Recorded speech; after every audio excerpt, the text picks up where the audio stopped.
السلام علیکم ورحمۃ اللہ وبرکاتہ الحمدللہ رب العالمین اللہم صلی علی محمد وعلی محمد وبارک وسلم۔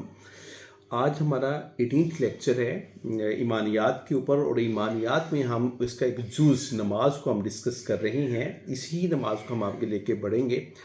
کل بھی میں نے آپ سے گزارش کی تھی، عرض کی تھی، قرآن کی آیات آگے رکھ کی تھی کہ ہر بندے کی نماز اللہ سبحانہ و تعالیٰ کے ہاں قبول نہیں ہوتی۔ وَقَدِمْنَا إِلَىٰ مَا عَمِلُوا مِنْ أَعْمَالٍ فَجَعَلْنَاهُ هَبَاءً مَنْثُورًا۔ وہ اتنے آگے عمل بچوائیں گے، وہ نماز کی شکل میں ہو، وہ روزے کی شکل میں ہو، وہ زکوٰۃ کی شکل میں ہو، وہ حج کی شکل میں ہو، وہ اچھی انسانیت اور اچھی اخلاق کی وجہ سے ہو، لیکن اگر اس کے اندر سنت کی سٹیمپ نہیں ہے، ٹھیک ہے، تو وہ اللہ کے ہاں قبول نہیں ہوگی۔ بیسک سی چیزیں ہیں، جیسے کہ میں نے آپ کو ایک حدیث کل بیان کی تھی۔ رسول اکرم صلی اللہ علیہ وآلہ وسلم نے فرمایا کہ صلو کما رأیتمونی اصلی، اس طرح نماز پڑھو جیسے مجھے نماز پڑھتے ہوئے دیکھا ہے۔ مسجد نبوی ہے، اور آپ صلی اللہ علیہ وآلہ وسلم جو ہے نا وہ بیٹھے ہوئے ہیں۔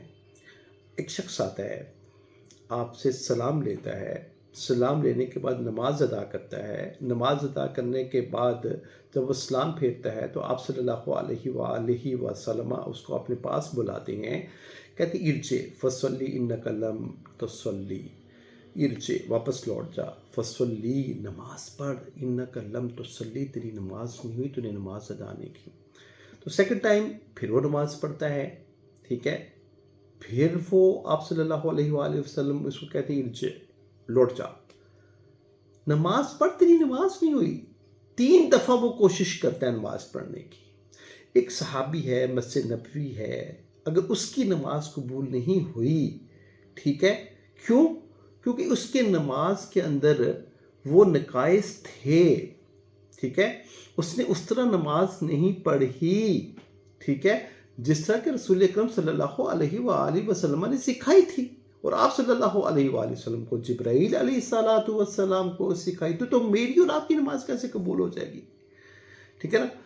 اب مجھے یہ بتائیے، میں نے اور آپ نے نماز کہاں سے سیکھی ہے؟ اپنے گھر کے مولوی سے، اپنی امی سے، مسجد کے قاری سے؟ کہاں سے سیکھی ہے ہم نے؟ ہمیں کیسے پتہ لگے گا کہ نبی صلی اللہ علیہ وآلہ وسلم نے کس طرح نماز پڑھی تھی؟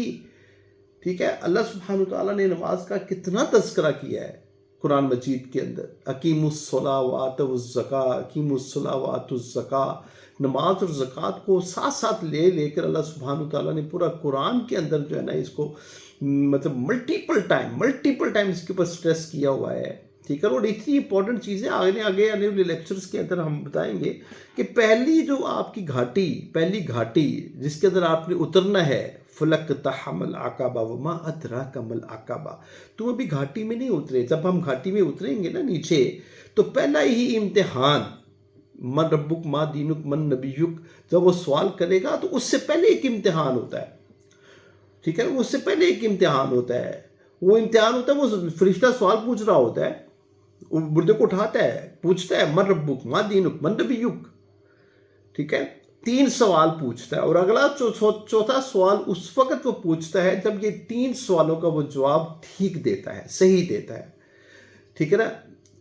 جب وہ 3 سوال من ربک ما دینک من نبیک، وہ 3 سوال کیے، رب کا بھی اس نے بتا دیا، اللہ کا دین اسلام کے متعلق بھی وہ جانتا تھا، صرف سنا ہوا تھا، جانتا نہیں تھا، سنا ہوا تھا۔ اور نبی محمد کریم صلی اللہ علیہ وآلہ وسلم کا بھی نام سنا ہوا تھا اس نے اپنے کانوں سے، ٹھیک ہے۔ تو لیکن جو ہے نا اس کو اس کی جو ڈیپتھ ہے حقیقت کا نہیں پتہ ہوگا، تو پھر وہ چوتھا سوال یہ کرے گا ما یدریک، تجھے کیسے پتہ لگا؟ تو یہ ہم بعد میں اس کو ڈسکس کرنے جا رہے ہیں، تو ہم اپنے اصل پوائنٹ کے اوپر واپس آتے ہیں۔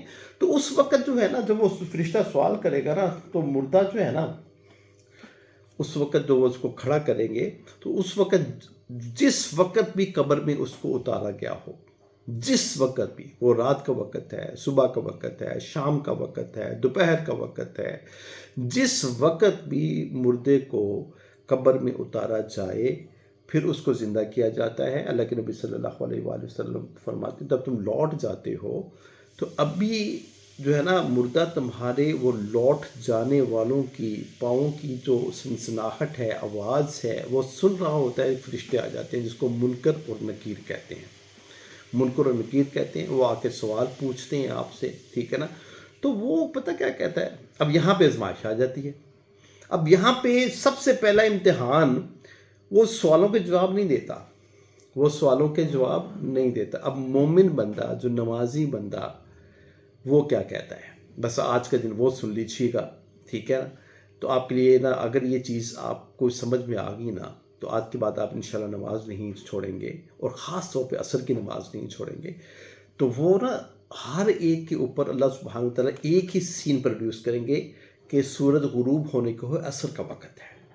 ہر بندے کے لیے کسی وقت بھی اس کو قبر میں اتارا گیا. اب اس کے سامنے ایک سین پیش اٹھا گیا، سین پیش ہو رہا ہے کہ سورج غروب ہونے کو ہے. تو وہ جو ہے نا بڑی جلدی جلدی جو ہے نا وہ اٹھ کے جو بڑا ہڑبڑاتا ہے نا، اور وہ فرشتے اس سے پوچھ رہے ہوتے ہیں اور اس سے سوال کر رہے ہوتے ہیں. وہ اس کو کہتے ہیں پیچھے ہٹ جاؤ، پیچھے ہٹ جاؤ، تیرے سوالوں کا جواب میں بعد میں دوں گا، میری عصر کی نماز جا رہی ہے، مجھے نماز پڑھنے دو پہلے. کیونکہ اس نے سنا ہوا تھا، اس نے پڑھا ہوا تھا، وہ یقین کی حالت میں فوت ہوا تھا، وہ نمازی تھا، وہ مومن تھا. تو کیا کہے گا کہ عصر کی نماز کا وقت جا رہا ہے، میری عصر کی نماز کی فوت نہ ہو جائے. حافظوا علی الصلوات والصلاۃ الوسطی وقوموا للہ قانتین وإن خفتم فرجالا او رکبانا.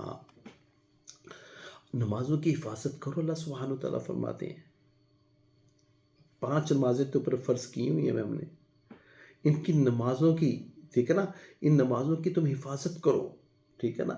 حافظ الصلوات والصلاۃ الوسطی، اور درمیانی نماز، عصر کی نماز، اللہ نے فوکس کیا اس کے اوپر، اس کو نہیں چھوڑنا. اگر تم جہاد میں بھی ہو، جنگ میں بھی ہو، نماز فرض کا وقت ہے، تو صلاۃ الخوف پڑھ لو، 1 رکعت کے ساتھ پڑھ لو، سواری میں پڑھ لو، چلتے چلتے پڑھ لو، ٹھیک ہے، اشارے کے ساتھ پڑھ لو، لیکن نماز نہیں چھوڑ سکتے. نماز نہیں چھوڑ سکتے بغیر کسی شرعی عذر. شرعی عذر کیا ہے؟ سو گیا ہے، جب بھی اٹھے گا، اگر وہ دوپہر کو سویا ہے، اس کا عصر بھی چلے گئی، مغرب بھی چلی گئی، عشاء بھی چلی گئی، عشاء کا وقت بھی گزر گیا، وہ لیٹ نائٹ کے بعد جا کے اس کی آنکھ کھلی ہے، تو جب وہ اٹھا ہے تو وہ اس کی عصر کی نماز کا وقت ہے. وہ پہلے عصر پڑھے گا، پھر وہ مغرب پڑھے گا، پھر وہ عشاء پڑھے گا. اللہ سبحانہ وتعالیٰ تینوں اس کی نمازیں جو ہے نا وقت پہ لکھوائیں گے، کیونکہ سلایا اللہ سبحانہ وتعالیٰ نے ہے، ٹھیک ہے نا. اللہ یتوفی الانفس حین موتها والتی لم تمت فی منامها.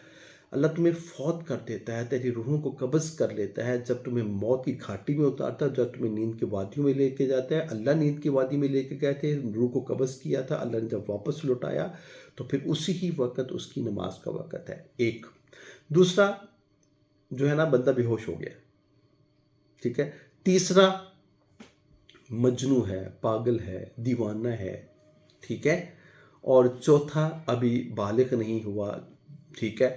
تو جب تک انسان بالغ نہیں ہوتا تو اس کے اوپر شریعت کا نفاذ نہیں ہوتا. اس لیے ابھی بچے بالغ نہیں ہوتے تو آپ صلی اللہ علیہ وآلہ وسلم نے فرمایا 10 سال تک اگر بچہ، حالانکہ 10 سال کا بچہ بھی بالغ نہیں ہوتا، اگر نماز نہ پڑھے تو اس کو ڈانٹ ڈپٹ کے، ایون کہ مار کے بھی نماز پڑھا ہو، تاکہ جب اس کے اوپر شریعت کا نفاذ ہو تو سب سے جو امپورٹنٹ چیز جو اس کو عادت پڑی ہو وہ نماز ہو. تو وہ کہے گا تم پیچھے ہٹ جاؤ، مجھے اپنی نماز پڑھنی ہے، میری عصر کی نماز فوت ہو رہی ہے. وہ یہ بھی جانتا تھا، اس نے حدیث پڑھی ہوئی تھی، صحیح بخاری کی حدیث ہے، من ترک صلاۃ العصر فحبطت اعمالهم. جس نے ایک عصر کی نماز چھوڑ دی، اس کے سارے پچھلے سارے اچھے جو اعمال ہیں، اس کا نامہ اعمال صاف ہو گیا، سارے برباد ہو گئے، ٹھیک ہے نا. اور اتنا نقصان ہوا، اس کا اتنا نقصان ہوا کہ ایک شخص ہے، اس کا پورا کاروبار زیرو ہو جاتا ہے، ٹھیک ہے نا. تخشونا کسادہا ہے، ٹھیک ہے، تخشون جس کے گھاٹے سے تم ڈرتے ہو، وہ بالکل زیرو ہو جاتا ہے. اس کے ساری اولاد جو ہے نا اس کے ہاتھ سے نکل جاتی ہے، وہ اللہ سبحانہ تعالیٰ کے پاس وہ تنہا رہ جاتا ہے دنیا کے اندر. اس کا نقصان کام ہے ایک عصر کی نماز جو تم نے جان بوجھ کر چھوڑی، ٹھیک ہے. چھوڑی، یا پھر تمہیں پتہ تھا میں نماز پڑھنی ہے، پھر تم کام میں ایسے مصروف ہو گئے کہ تمہیں وہ وقت تمہارے عصر کی نماز کا گزر گیا، اور تمہیں بعد میں خیال آیا ہائے میرے تو نماز کا وقت گزر گیا، میں نے تو نماز پڑھنی تھی۔ اس لیے میں نے کل کہا تھا رجال لا تلہیہم تجارت ولا بیع عن ذکر اللہ واقام الصلاۃ، ایسے بھی دوست، ایسے بھی رجال ہیں جن کی تجارت، جن کی مصروفیت، جن کا کاروبار ان کو ان کے منصب خداوندی، ٹھیک ہے، جو اللہ سبحانہ و تعالیٰ نے اس کے اوپر کوئی ذمہ داری جو اس کے اوپر ڈالی ہوئی ہے، وہ نماز فرض ہے، تو اس سے وہ غافل نہیں ہوتے۔ اقول قولی ھذا استغفر اللہ لی ولکم ولسائر المسلمین، سبحان ربک رب العزۃ عما یصفون وسلام علی المرسلین والحمد للہ رب العالمین۔